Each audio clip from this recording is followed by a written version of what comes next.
दोस्तों स्वागत है आपका मेरे YouTube चैनल इंग्लिश बाबू पर। और आज मैं फिर हाजिर हूँ आपके साथ एक नई स्टोरी लेकर। और दोस्तों आज की ये जो कहानी है बहुत ही मज़ेदार कहानी है, बहुत ही फ़नी स्टोरी है, सुनकर आपको बहुत मज़ा आएगा। उसके अलावा इस स्टोरी के अंदर आपको कई सारे नए इंग्लिश के वर्ड मीनिंग सीखने को मिलेंगे, उनकी करेक्ट प्रोनाउंसिएशन के बारे में पता चलेगा, और जो इसका ग्रामर का पार्ट है हम उसे बिल्कुल डिटेल में कवर करेंगे। और दोस्तों आज की जो स्टोरी है, इस स्टोरी के अंदर आपको कई सारे नए ग्रामर के स्ट्रक्चर सीखने को मिलेंगे। तो चलिए दोस्तों आज की इस कहानी को हम शुरू करते हैं और सबसे पहले कहानी का टाइटल देखते हैं। कहानी का टाइटल है the fox who lost its tail. क्या मतलब हुआ? फॉक्स का मतलब होता है लोमड़ी, और हु एक रिलेटिव प्रोनाउन है। और दोस्तों लॉस्ट है, ये लूज की सेकंड फॉर्म है जिसका मतलब होता है खो देना या फिर गंवा देना, और टेल का मतलब होता है पूंछ। तो इस पूरी लाइन का क्या मतलब हुआ? The fox who lost its tail, मतलब कि वो लोमड़ी जिसने अपनी पूंछ को गंवा दिया, या मतलब ऐसी लोमड़ी कि जिसने अपनी पूंछ को गंवा दिया। तो दोस्तों ये आज की इस कहानी का टाइटल है, शीर्षक है। और अब मैं इसे पढ़ना शुरू करता हूं, और आपसे रिक्वेस्ट है आप इसे बिल्कुल ध्यान से सुने ताकि आप इसे अच्छी तरह से समझ सकें। और यदि आपको कोई नया वर्ड या फिर कोई भी नया स्ट्रक्चर आप सीखें, आप उसे नोट भी ज़रूर करें। तो चलिए इसको शुरू करते हैं। A fox was once caught in a trap। क्या मतलब हुआ? दोस्तों ये जो हमारा वाक्य है ये सिंपल पास्ट का वाक्य है, और ये कॉट का मतलब होता है किसी चीज़ में फंस जाना, और ट्रैप का मतलब होता है जाल। तो क्या मतलब हुआ?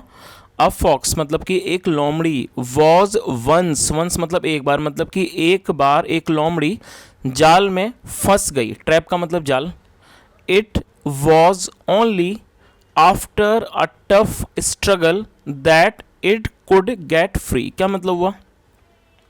और दोस्तों टफ स्ट्रगल का मतलब होता है कठिन संघर्ष। तो इस लाइन का क्या मतलब हुआ? It was only after a tough struggle, मतलब कि एक लंबे या कह सकते हैं कठिन संघर्ष के बाद ही that it could get free, वह आज़ाद हो सकी। और दोस्तों यहाँ पर ये जो आप स्ट्रक्चर देख रहे हैं, यहाँ पर कुड का प्रयोग किया गया है।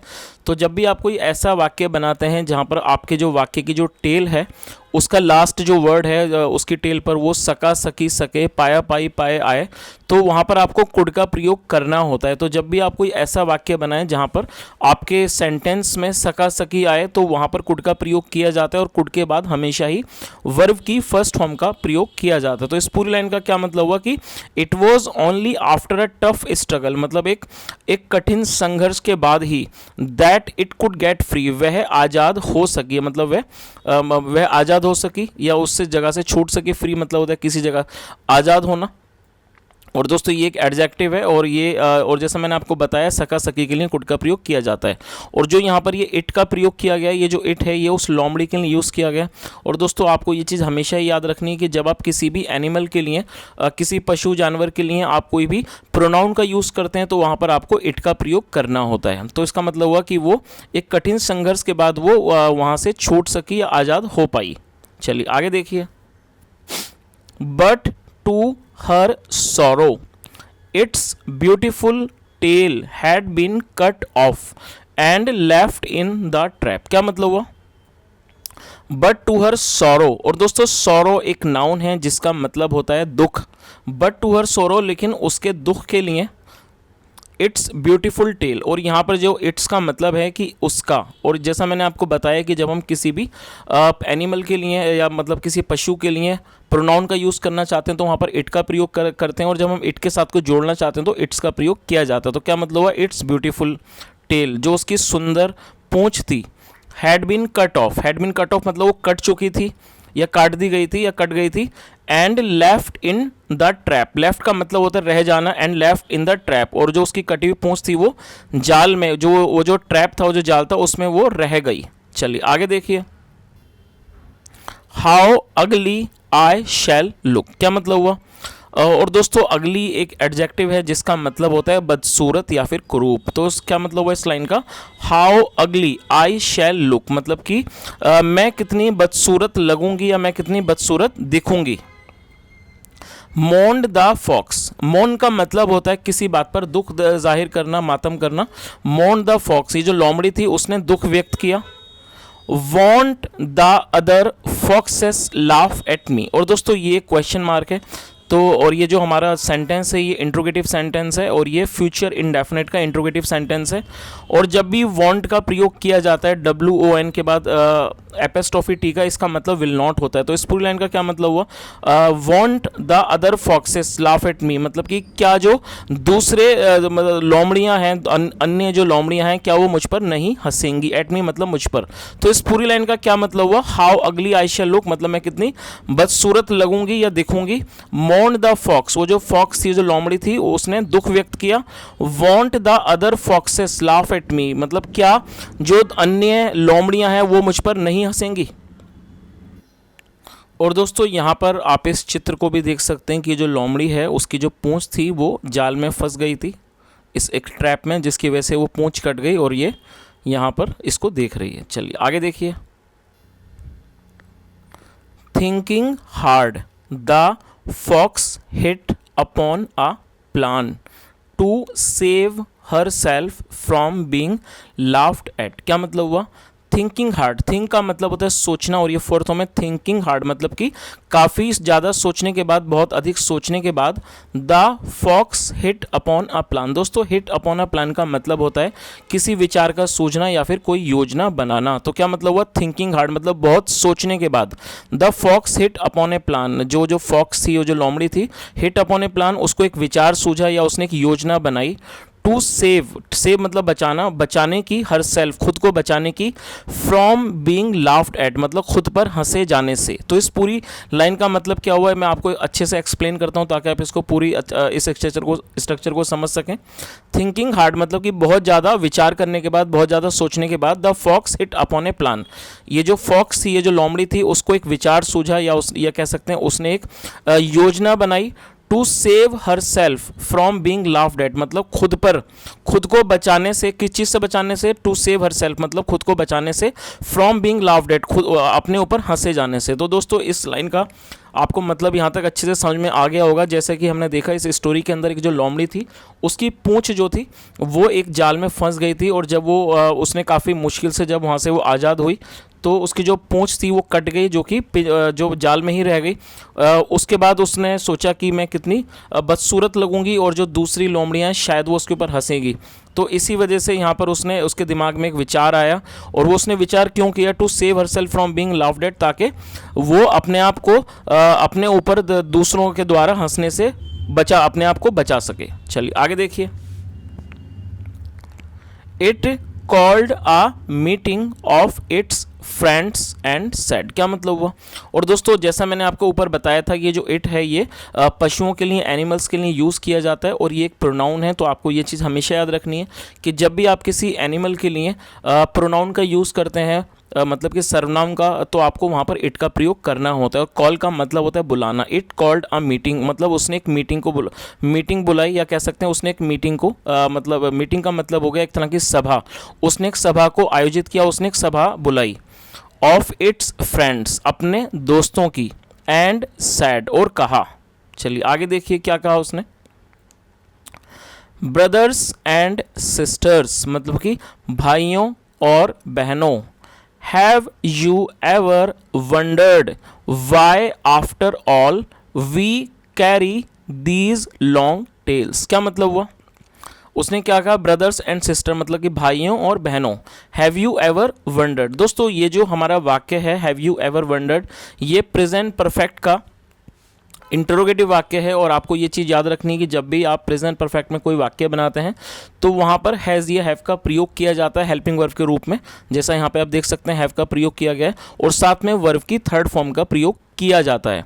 और जैसा मैंने आपको बताया ये प्रेजेंट परफेक्ट का इंट्रोगेटिव वाक्य है। तो जब आप प्रेजेंट परफेक्ट का इंट्रोगेटिव वाक्य बनाना चाहते हैं तो हैज़ या हैव का प्रयोग पहले किया जाता है, और उसके बाद सब्जेक्ट का प्रयोग किया जाता है, और उसके बाद वर्ब की थर्ड फॉर्म का प्रयोग किया जाता है। और दोस्तों ये जो वर्ड है वंडर्ड, ये वंडर की सेकंड फॉर्म है वंडर्ड, इसका मतलब होता है सोचना।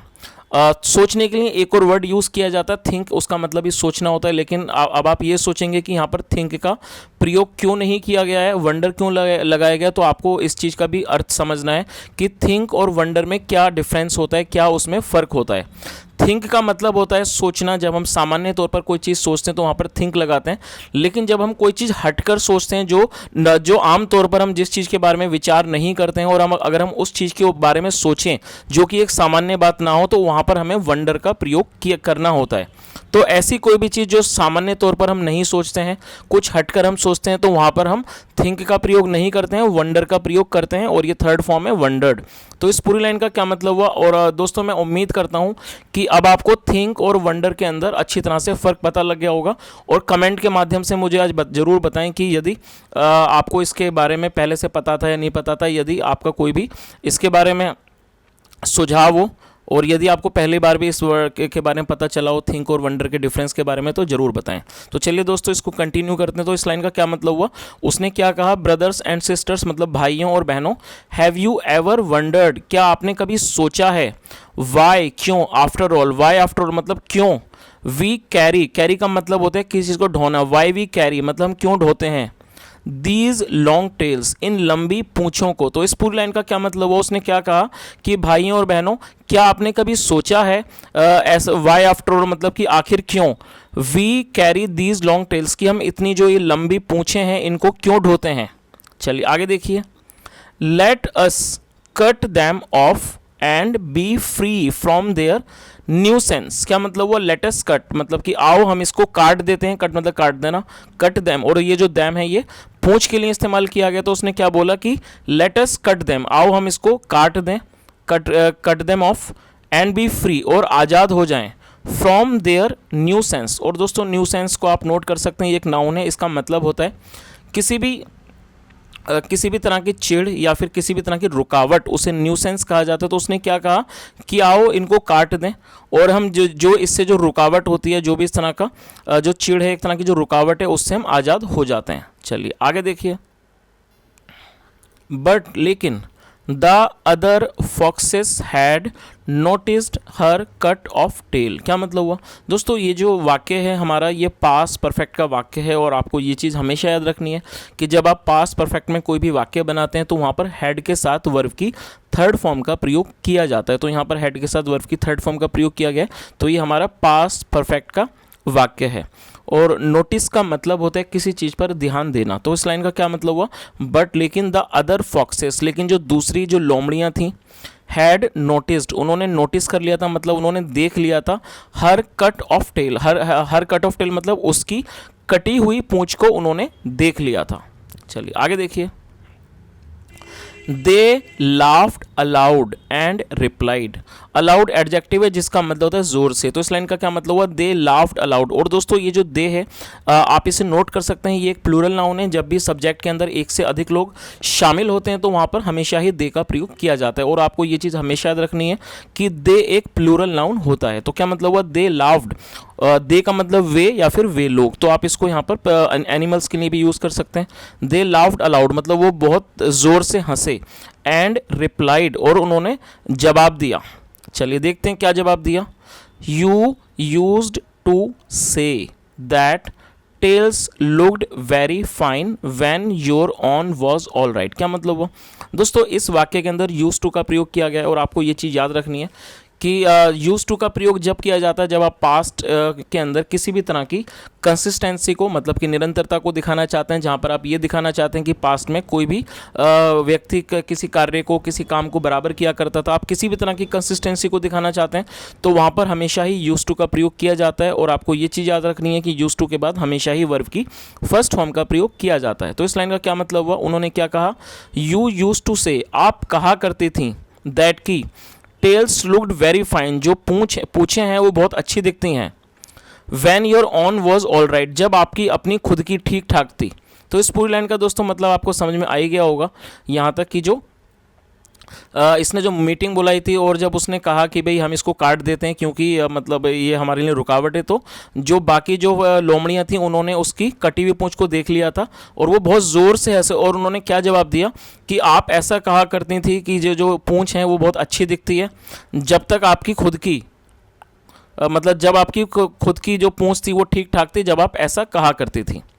नाउ अब, दैट की यू हैव लॉस्ट योर्स, जब आपने अपनी खुद की गंवा दी है। और दोस्तों ये लॉस्ट, ये लूज की थर्ड फॉर्म है और ये भी प्रेजेंट परफेक्ट का वाक्य है। तो इस लाइन का, पूरी लाइन का क्या मतलब है? नाउ अब दैट की यू हैव लॉस्ट योर्स, कि जब आप अपनी गंवा दी है। You want us to lose ours too, आप ये चाहते हो, you want us to lose ours too, आप ये चाहते हो कि हम भी अपनी पूंछों को गंवा दें। चलिए आगे देखिए। देन फिर, दे वॉकड अवे प्राउडली, और प्राउडली का मतलब होता है गर्व से, घमंड से, और वॉक अवे का मतलब दूर चले जाना। Then they walked away proudly, और वो प्राउडली मतलब घमंड से, या कह सकते हैं गर्व से, वो लोग चल के दूर चले गए। विद देयर बिग मतलब अपनी बड़ी, बुशी मतलब कि बुशी का मतलब होता है बहुत ज़्यादा घनी, अपनी बड़ी और घनी पूंछों के साथ, टेल्स पॉइंटिंग अपवर्ड्स मतलब ऊपर की ओर करते हुए वो वहाँ से चले गए। चलिए दोस्तों, अब ये जो कहानी का जो आज का मॉरल है वो भी देख लेते हैं। वाइजली सेड मतलब इस चीज़ को बुद्धिमानी से कहा गया है। डर्टी ट्रिक्स सेल्डम वर्क, क्या मतलब हुआ? डर्टी ट्रिक्स सेल्डम वर्क, जो गंदी जो चाल होती हैं वो शायद ही काम करती हैं। तो दोस्तों ये इस कहानी का मॉरल था, और मैं उम्मीद करता हूँ कहानी आपको अच्छी लगी होगी। और यदि आपको मेरा पढ़ाने का भी प्रयास पसंद आया हो तो मेरी आपसे दोस्तों रिक्वेस्ट है, वीडियो को जरूर लाइक करें, शेयर करें, चैनल को सब्सक्राइब करें और कमेंट करके ज़रूर बताएं यदि आपका कोई सुझाव हो। और यदि आज आपने किसी नया तरह का स्ट्रक्चर या कोई भी नया वर्ड सीखा हो तो वो भी कमेंट से ज़रूर बताएं। सुनने के लिए thank you so much. Have a nice day and bye.